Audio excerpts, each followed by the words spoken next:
C'est la nouvelle chouchoute du président, Rachida Dati, qui l'emmène partout avec lui, à Clichy-sous-Bois, où elle fait un carton auprès des jeunes, en Inde où on ne voit qu'elle sur les images. En moins d'un mois au gouvernement, la nouvelle ministre de la Culture prend la lumière, elle rayonne, éclipsant même un peu Gabriel Attal. Emmanuel Macron adore son épouse Brigitte aussi, les deux femmes sont très amies. Il aime les personnalités qui clivent, qui claquent, qui taclent, qui parlent au popu, et il rêve de faire de cette fille d'ouvrier d'origine marocaine, elle ne manque jamais de le rappeler, une icône pour les quartiers populaires. Et elle ose tout, Queen Dati. À chaque fois qu'elle prend la parole, c'est un show, on attend la punchline. Lors de ses vœux, cette semaine, au monde de la culture, elle s'est même permis cette conclusion de diva.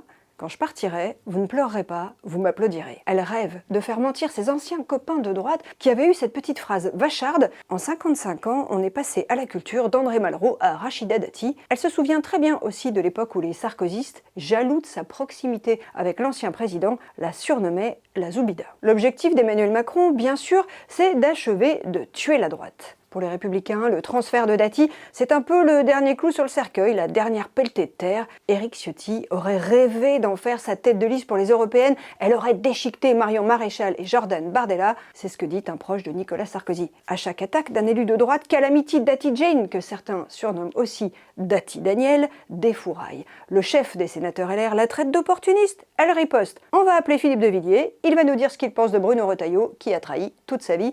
Et bim, Dati, c'est la mauvaise conscience de la droite. Elle connaît tous ses travers, tous ses secrets, et elle n'aime pas du tout la dérive trumpiste de son ancienne famille politique. À ceux qui veulent la virer de LR, elle répond « Je m'en fous ».